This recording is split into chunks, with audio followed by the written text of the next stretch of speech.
Welcome to The Block, Utah's high school sports authority. I'm Stephanie Stinson. And I'm Big Buddha. Friday night's grudge match, we had T-ville, Taylorsville High, going head up with Kearns High School.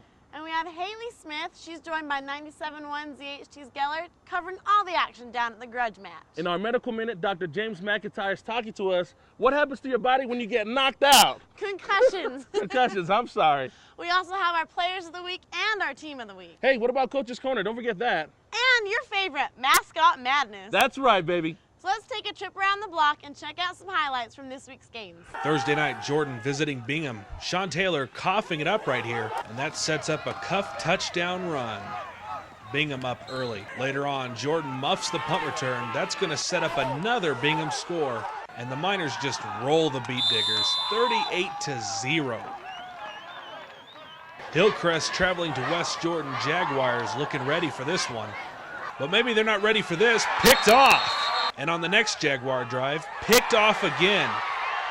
Hillcrest defense coming up big in this one. 14-6, Huskies win. Touchdown, go. Brighton and Copper Hills, and this thing is going to get sloppy in a hurry.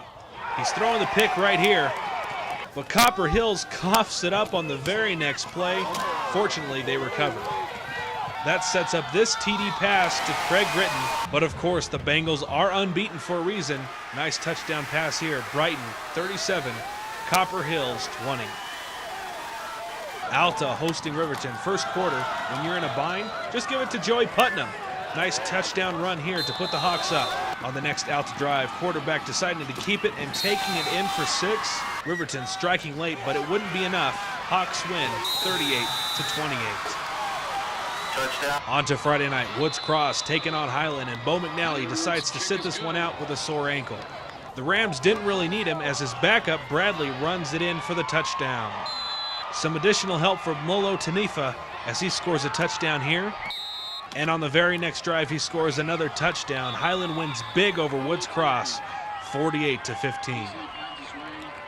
Humongous game in Region 3, Skyline taking on Cottonwood when Leka Moeki scores on this huge run. Bad things get worse for the Colts as Havley fumbles on this play. And on the next drive, it's followed up by an interception by Alex Kate. Moeki decides to break another great touchdown run as he sets a Skyline rushing record on Friday night, 302 yards, Eagles 31, Colts 13. And finally, Hunter hosting Granger. Matt Asiata looking to be Hunter's all-time leading rusher tonight. This will help him get there. Touchdown run for Asiata. Granger gets the ball back after the kickoff on their drive. Picked off by Hunter. That interception will set up this touchdown run by Asiata, and he passes David Fiafia as Hunter's all-time leading rusher. Hunter wins 44-6. Man, those highlights are off the chains, as high school kids would say. I love highlights. Nothing better than highlights. Speaking of highlights, our grudge match is between Taylorsville and Kearns. Now this is a good old-fashioned competition. They're slugging it out, leaving it on the field. You know, it's not about who has the best record. It's about pride. It's about bragging rights. And we have all the coverage on this game. We have Haley Smith out there with 97.1 ZHT's Geller. How's it looking, Haley? Thanks, guys. I'm Haley. I'm here with Geller from 97.1. How are you? I am doing well. How are you tonight? Doing great. I'm going to get this one right, too. Last week, Northridge won. I'm saying this week, Taylorsville. I know, and you did get me last week, and I usually like arguing with you, but tonight I'm going to agree with you. I think Taylorsville, too. Remember, it's all about compromise. It is, and we're agreeing on this one. You know, both teams have kind of had a rough season. They're both coming off of really bad losses last week to some really great teams. They need a win. They're going to be fighting hard tonight. They need that morale boost Both at the teams, end of the season. they both need a win like I need a date. And he really needs a date. That's wrong, but true. No, I know. You don't know. Trust me, I know. So I think they're going to be fighting hard. Nothing boosts morale at the end of the season like beating your big rival. I think it's going to be a great game. I'm excited. I think it will be, too, and we'll see you at halftime. Bye, guys. In the first quarter, for Kearns, McKeon Hendricks gets the ball and runs it to the 3rd-yard line. Hendricks finishes that drive with another run for the touchdown, 6-0 Kearns. Then it's DeMarcus Davis for Kearns. He's catching the pass from Brandon Trujillo. And then Brandon Trujillo takes the ball in himself, runs it in for the touchdown, 12-0 Kearns. And the second half ends with a big splash. Did someone forget to turn off the sprinklers? The Kearns players a little bit discouraged and now a little bit wet. Well, the second half is starting, and Geller, it's looking like we both were wrong. We are never wrong. How could this possibly happen? I know. Taylorsville has to get some points on the board so that Geller and I can be right again. It's a close game, 12-0 at the half, but I can see Taylorsville, the Warriors, they can pull ahead. 12 points, that's not too hard not to bad make at up, all. especially when you're the home team and you've got the crowd behind you. But most exciting thing at halftime, Never seen anything like it, a wet t-shirt contest. the sprinklers came on. Can you believe it? It was the funniest thing I've really ever seen. That was the best part of the game by Ever? far. Geller wanted to go run through them. I tried to keep things professional. I look fat in Get these under jeans. control. Yeah, to have this shirt wet would not be a good thing. Just- Well, we're hoping that Taylorsville comes back so that Geller and I can be right, but we'll check back in at the end of the game. In the second half, DeMarcus Davis with the nice run. He gets the ball close. And then Brandon Trujillo throws the 13-yard pass to Jordan Moore. The Cougars go up 18-0. Warriors get the ball and are ready for a comeback, but Charles Martin stops them with the interception. That pretty much seals the deal for Kearns. All right, well, it's the end of the game, and Geller and I are both feeling a little bit foolish right now. How do we say this? We were wrong, people. Dead wrong. Actually, we couldn't have been more wrong. Kearns won 18-0, a complete blowout. But really, with these two teams at this point in the season, it's a matter of pride. It is. Pride is all they were playing for, and Kearns got it with a big win tonight. This was hot, too. We interviewed the coaches. They both agreed.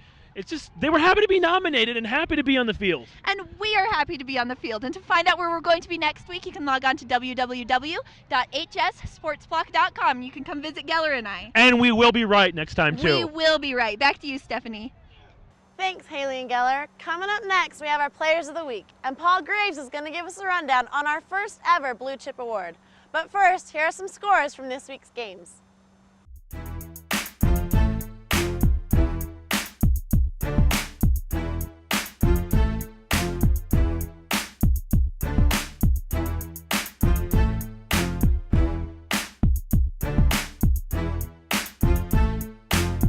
Oh, hey guys, we got the Coach's Corner, Team of the Week, and more on the block when we come back. Thanks, Dr. McIntyre, appreciate it. We got the block's Haley Smith with Coach Lee Leslie and this week's Coach's Corner. Thanks, Buddha. I'm here with Coach Lee Leslie, and he is giving us some tips for quarterbacks. Coach, what do you have to show us today? Well, we're going to show you the 3-step and the 5-step, kind of the timing route, or it's the timing steps for quarterback, and then you have routes that the receivers run, and it all kind of fits together. Am I going to be able to do this? I hope so. Okay, let's see. So a 3-step is a quick timing route. This is your 60 drop right here. So it's 1, 2, 3. 1, 2, 3.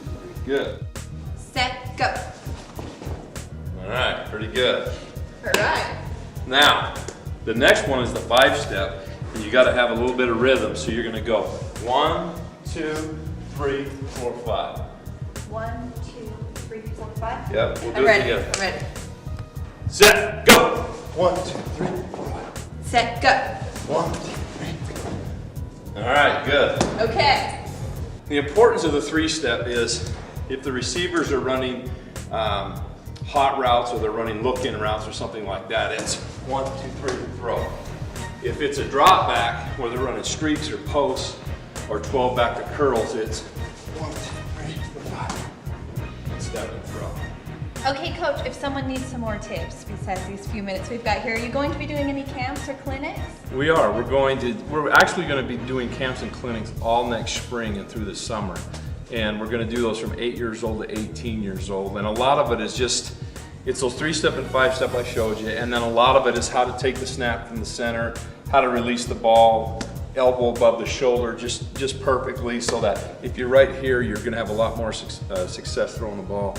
If you're throwing the ball down here, your ball's going to sail on you. If you're throwing with your hips closed, it's going to dive on you. We want to teach the kids that so they can kind of coach themselves in the middle of the game while their coaches are right next to them. So what do they need to do to get more information on those? You know, we'll just keep an eye out in the Tribune and the Deseret News. We'll be putting all those things out there to where the kids can come and look at them. And we've got a lot of things planned for the Utah Warriors to try and help kids make themselves better athletes. So. Hey, thanks, Haley. Now we're here with Paul Graves, and he's going to give us the lowdown on the possible candidates for this year's first ever Blue Chip Award.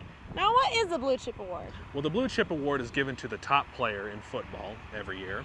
And basically the way we go about deciding who's going to win the Blue Chip Award is we take a bunch of different criteria into account. We take in the votes of the staff, the votes of the fans, and the votes of local media sources. So how do the viewers vote for this award? By logging onto our website at www.hssportsblock.com, you can cast your vote on our online poll. So let's take a look at some of the candidates for this year's award. The Block's inaugural Blue Chip Award will go to this year's best overall football player. The award will be determined by different criteria. For every online vote, the candidate will receive 1 point. For every staff vote, the candidate will receive 10 points. For every expert or media source vote, the candidate will also receive 10 points. Let's look at the candidates. First off, Matt Asiata from Hungary. Asiata was suspended at the beginning of the year for a food fight that took place on a local television station's morning show. Since he's been back, he's rolled off 14 touchdowns in the last 6 games to go along with 1,179 rushing yards. Next up, Tyler T.J. Canales. Canales was invited to the U.S. Army All-American Bowl in San Antonio. So far, Canales has passed for over 1,600 yards and 13 TDs. Joel Hancock is leading the team that is arguably the most exciting team to watch in the state. So far, Hancock has thrown for 2,225 yards, averaging a whopping 317 passing yards per game. And Hancock owes a lot of credit to his receiving trio of Higley, Rowe, and Noyes. Higley actually leads the state in receiving. Another running back that has to be mentioned is Springville's Trevin Hollywood Smith. Smith is leading the state in rushing with 1,253 rushing yards and is the key behind the Red Devils' surge to an unblemished 7-0 start. Smith is also averaging 179 yards per game, leading 4A running backs with 13 touchdowns this year. Next up, the man that we simply label the threat. Bo McNally can beat you by the air or by ground. Rivals.com has underrated McNally, listing him as a 2-star athlete due to the fact that he plays more than one position.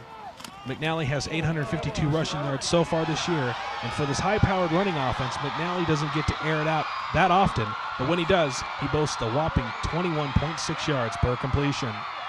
BYU commit Stephen Covey is on the list out of Timpview and could be the key at a run at a state title for the T-Birds. He's thrown for over 1,200 yards, and he's averaging 203 passing yards per game behind what many consider is the best offensive line in the state. The junior from Cottonwood, Alex Cate, rounds out our list. Cottonwood hasn't had a winning season in 15 years, yet the Colts are surging behind the arm of Cate. He's third in the state on passing stats with almost 1,800 yards to go along with 22 touchdowns. Now, all these guys have had impressive years so far, so it'll be interesting to see who emerges as our Blue Chip Award winner. Well, thanks, Paul. I'm excited to find out, too. Let's go back with Haley. She's got our Players of the Week and our Team of the Week.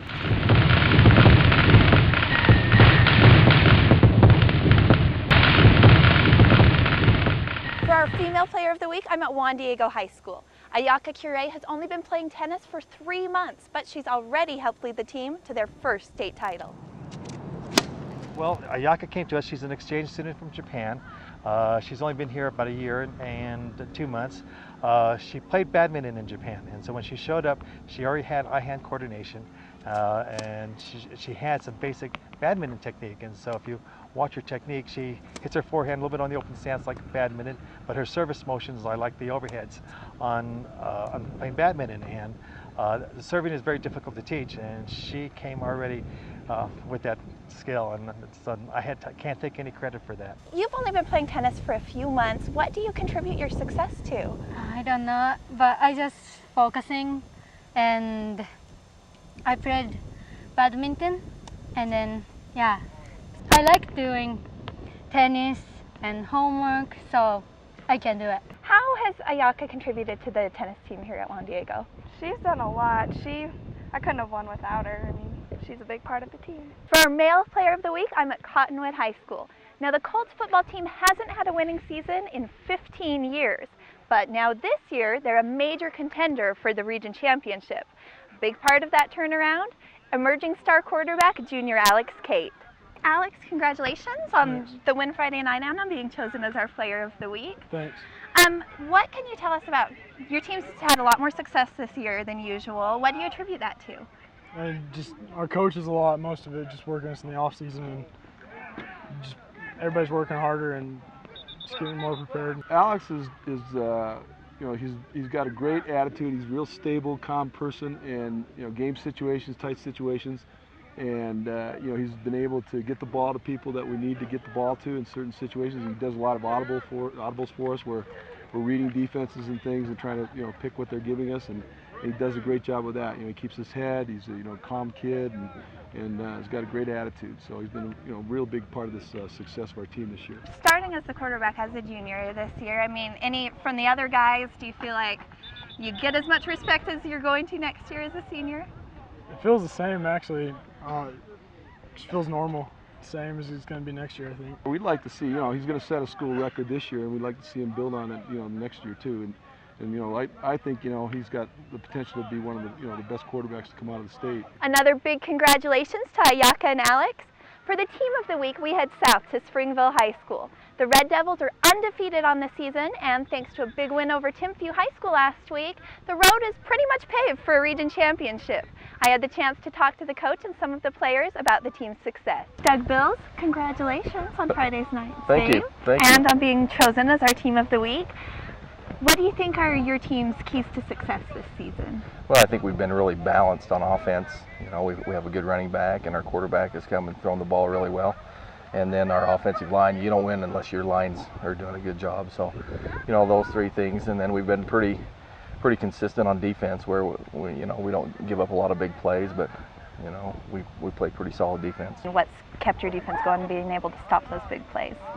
Probably unity. Everybody trusting each other to do their jobs and get it done. Just work harder. We want to get a shutout. Do the best we can every game.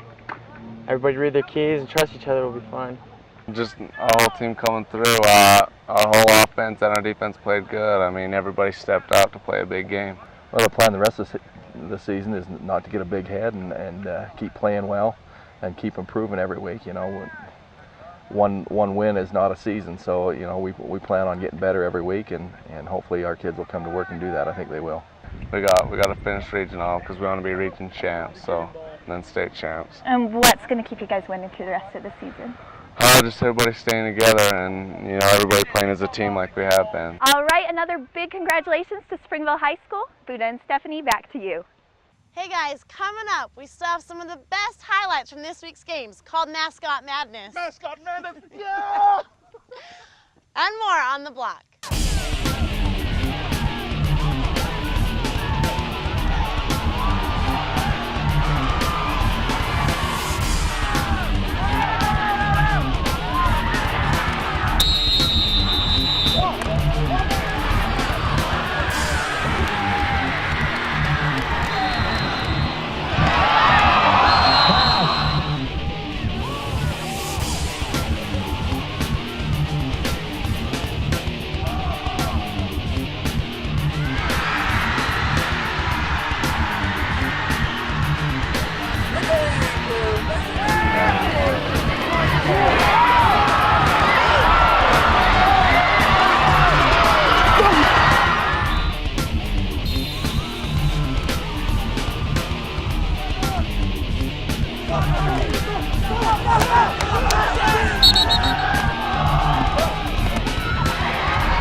On the block, and we just want to say thanks to everyone who's contributed to the show.